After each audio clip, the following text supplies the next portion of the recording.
Everyone, हम आपका 5th chapter कर रहे हैं एमएस एक्सेल का formulas and function in MS Excel. तो कि हम एमएस एक्सेल में कैसे फॉर्मूलाज यूज़ करते हैं और क्या क्या इसके फंक्शन है। और लास्ट क्लास में हमने किया था प्लस का फॉर्मूला, ऐड कैसे करते हैं, सम एंड एवरेज परसेंटेज का, मिनिमम वर्ड काउंट कैसे किए जाते हैं एंड मैक्सिमम वर्ड कैसे काउंट किए जाते हैं। Our next topic is cell reference कि सेल रेफरेंस क्या होता है। As you can see, there are many ways to create a simple formula in Excel. Most likely we'll choose one of the method and enter cell address into the formula. देखो, आप काफ़ी सारे formula use करते हो, लेकिन आपको सबसे easy method क्या लगता है कि आप एक सेल में फार्मूला लगा लीजिए और देन आप नेक्स्ट सेल में उस फार्मूला को कॉपी पेस्ट कर दीजिए। लेकिन जब हमारा ज़्यादा काम होता है तो हम ये अपना प्रेफरेंस देते हैं, ठीक है। The cell address is basically the name and cell and can be form and name box. जो भी सेल होता है वो नेम बॉक्स से हम रेफरेंस बताते हैं कि इस सेल में हमने इस सेल को ऐड करना है, ठीक है, तो हम उसके नेम से बताते हैं। When you cell address formula is called as cell reference. जो सेल का एड्रेस होता है वो क्या होता है, सेल रेफरेंस होता है। नेक्स्ट इसमें क्या गया, there are 3 types of cell reference, relative reference, absolute cell reference and mix cell reference. ज़्यादातर हम 2 फार्मूला यूज़ करते हैं, relative cell reference and absolute cell reference. तो इनको हम प्रैक्टिकल करके देखते हैं कि क्या होते हैं ये। जैसे हमने लास्ट क्लास में ऐड किया था कि ऐड का फॉर्मूला, ठीक है, हमने ये ऐड किया था। ये फार्मूला आपको जिस चीज़ का आपने फार्मूला लास्ट क्लास में लगाया है, किसी और ने लगाया है, तो अगर आपने वो फार्मूला चेक करना है तो आपने अपना कर्सर उस सेल पे रखना है। तो इसका फार्मूला आपको शो हो गया फार्मूला बार में, equal some B2 and D2। देखिए, इक्वल सम B2 से लेकर D2 तक हमने टोटल करना था, ठीक है। ये हमने एक सेल में फॉर्मूला लगाया। देन हम क्या कर देते हैं कि क्योंकि ये तो हमारे चलो 4 स्टूडेंट ले रखे हैं हमने, 4 और 5, लेकिन जब हमारा ज़्यादा वर्क होता है तभी हम एक्सेल शीट का यूज़ कर रहे हैं ताकि हमारा काम ईजी हो सके। तो हम उसके लिए क्या करते हैं, तो उसके लिए हम क्या है, सेम फार्मूला हम कॉपी पेस्ट कर देते हैं। आपने बिल्कुल एंड में अपने माउस को रखना है एंड आपने उसको माउस को ड्रैग करना है, जहाँ तक आप उसको टोटल करना चाहते हो। तो उसको आप अपने माउस से राइट क्लिक बटन से आप उसको क्या करोगे, ड्रैग करोगे नीचे तक, ठीक है। जैसे मैंने ये नेक्स्ट सेल तक किया तो नेक्स्ट सेल का उसने आपको ऐड करके दिखा दिया। अब आप इस सेल पे क्लिक करके देखो तो सेम फॉर्मूला आपको शो हो रहा है, equal some B3 and D3। देखो, पहले तो हमने किया था B2 का, यानी कि B कॉलम और सेकंड रो का, and D column and second row का, D2 का। अब इसने अपने आप फॉर्मूला चेंज कर दिया, सम B3 एंड D3, ठीक। देखो, आपने फॉर्मूला सेम कॉपी पेस्ट किया, लेकिन आपने फॉर्मूला सेम था, लेकिन इसने सेल और कॉलम, रो और कॉलम को अपने आप चेंज कर दिया। तो ये आपका कौन सा होता है, रिलेटिव सेल रेफरेंस। यानी कि आप सेम फॉर्मूला कॉपी पेस्ट करना चाहते हो नेक्स्ट सेल में, तो आपका तो ये आपने कौन सा फॉर्मूला रेफरेंस यूज़ किया, relative reference. When you copy and paste और move a formula, यानी कि जब आप एक फॉर्मूला कॉपी एंड पेस्ट करते हो और फॉर्मूला मूव करते हो, दैट यूजेज रिलेटिव रेफरेंस। कि आप कौन सा रेफरेंस यूज कर रहे हो, relative reference. The reference in the formula change to reflect cell then are the same relative position.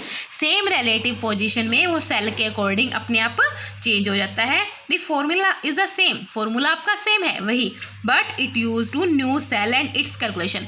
अपने आप उसने न्यू सेल को कैलकुलेट किया है।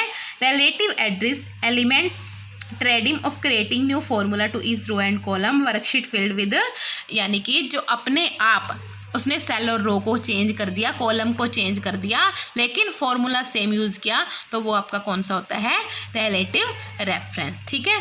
देन अब हमारा नेक्स्ट फॉर्मूला है, नेक्स्ट क्या है, एब्सोल्यूट रेफरेंस। उसके लिए हम देखो कैसे यूज़ करेंगे। तो आपने क्या करना है, वही आपने जैसे हमने लास्ट क्लास में परसेंटेज का फॉर्मूला लगाया था। अब मैं उसके लिए क्या कर रही हूँ, जैसे कि मैंने ना जैसे अपने 100 और 300 से मल्टीप्लाई एंड डिवाइड करना था, तो मैंने राइट कर लिया ताकि मेरे को डिजिट ना लिखने पड़े, मैं अपना row and column cell calculate कर लूँ, ठीक है। तो मैंने यहाँ पे लिख लिया 100 एंड 300, ठीक है। I2 और J2 में मैंने राइट किया है। अब मैं फॉर्मूला टाइप कर रही हूँ। हम परसेंटेज किसकी निकालेंगे, 167 की। 167 किस में है, E2 में। तो हम E2 को सिलेक्ट कर देंगे, E2 सेलेक्ट, फिर आपने क्या करना है, मल्टीप्लाई 100 से होती है, परसेंटेज आपको निकालनी आती है नॉर्मल। तो ये इसने सॉरी I2 को देखो, I2 को मैंने 100 को सेलेक्ट कर दिया तो इसने अपने आप I2 उठा लिया, ठीक है। देन डिवाइड किससे करते होते हैं, 300 से, J2 से, जितने आपके सब्जेक्ट का टोटल है उससे। देन आप एंटर प्रेस करो, आपकी परसेंटेज कैलकुलेट होगी, ठीक है। अब क्या किया, वही आपका वर्क ज़्यादा है और आप वर्क को ईजी करना चाहते हो, आप क्या करोगे, यही सेम कॉपी पेस्ट आप यही वैसे ही अपना कर्सर रखे और मूव करोगे। लेकिन आपका यहाँ देखो कर्सर मूव करने से क्या आया, हैशटैग डेवी कुछ और शो हुआ, समझ लो इसने रॉन्ग कैलकुलेट किया है। वैसे तो आपका देखो आपने लास्ट कॉलम में किया था तो उसने सही कैलकुलेट कर दिया, लेकिन यहाँ इसने रॉन्ग कैलकुलेट किया है। अगर परसेंटेज भी कैलकुलेट करता तो वो रॉन्ग कैलकुलेट करता। देखो क्यों, देखो अब हम यहाँ पे रख के देख रहे हैं, आपका फॉर्मूला बिल्कुल सही है। E2 मल्टीप्लाई कर रहे हैं हम 100 से एंड डिवाइड कर रहे हैं हम 300 से, ठीक है। नेक्स्ट सेल का फॉर्मूला देखो आप, E3 इसने सही लिया है, यानी कि जो आपका E3 ये है E3 245, देखिए 245 इसने सही लिया है, लेकिन फिर इसने क्या लिया है, I3 में तो हमारी कोई डिजिट नहीं है, डिवाइड किससे कर दिया, J3 भी हमारी ब्लैंक है, तो ब्लैंक थी तो इन्होंने जो आपकी कैलकुलेशन है वो सही नहीं हुई। तो आप अगर आपका क्योंकि देखो आप वैसे तो आपका थोड़ा वर्क है तो आप सभी के यहाँ पे भी लिख सकते थे 100 एंड 300, तो कोई प्रॉब्लम नहीं है। लेकिन जब आपका वर्क ज़्यादा होता है, डाटा ज़्यादा होता है, स्टूडेंट ज़्यादा होता है, तो बार बार 100 एंड 300 लिखना पॉसिबल नहीं है। तो इसके लिए हम क्या करते हैं, हम अगेन फॉर्मूला लगाएंगे वही, और उसमें थोड़ा सा चेंज कर देंगे ताकि वो सिर्फ वही लाइन को कैलकुलेट करे। देखिए यहाँ आप चाहे यहाँ पे फॉर्मूला चेंज कर दो, जो आपने E2 दोबारा लगा के दिखा रही हूँ आपको,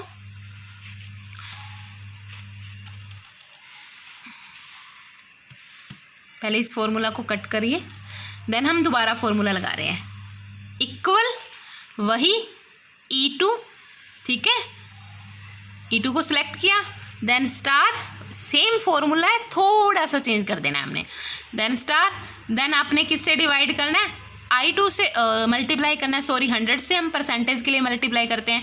आपने फिर क्या करना है, I और 2 के बीच में डॉलर राइट कर देना है। आपके कंप्यूटर में मिलेगा आपका डॉलर का साइन, देखो शिफ्ट के साथ आप प्रेस करोगे तो आपका देखो I और 2 के बीच में आपने डॉलर का साइन प्रेस कर देना है, ठीक है।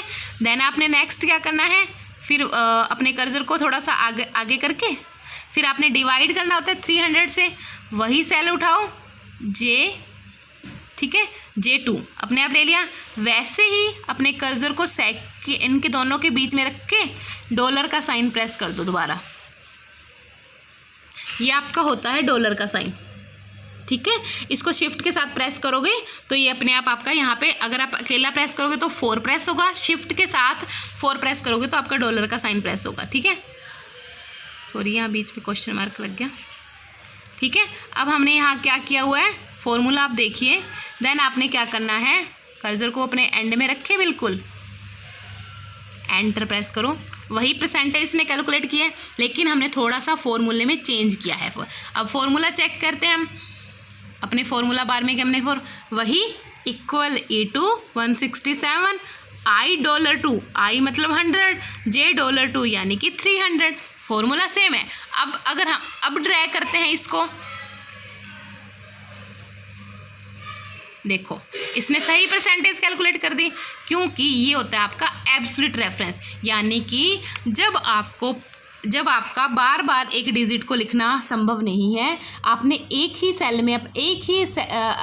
में लिख रखा है, लेकिन आपको लेना बिल्कुल एंड तक है उसी सेल को, और या तो फिर आप बार बार फॉर्मूला टाइप करो, या फिर आपने क्या करना है, अपने फॉर्मूला के बीच में डॉलर का साइन यूज़ कर देना है, तो वो आपका क्या हो जाता है, एब्सोल्यूट रेफरेंस यूज़ कर रहे हैं हम यहाँ पे।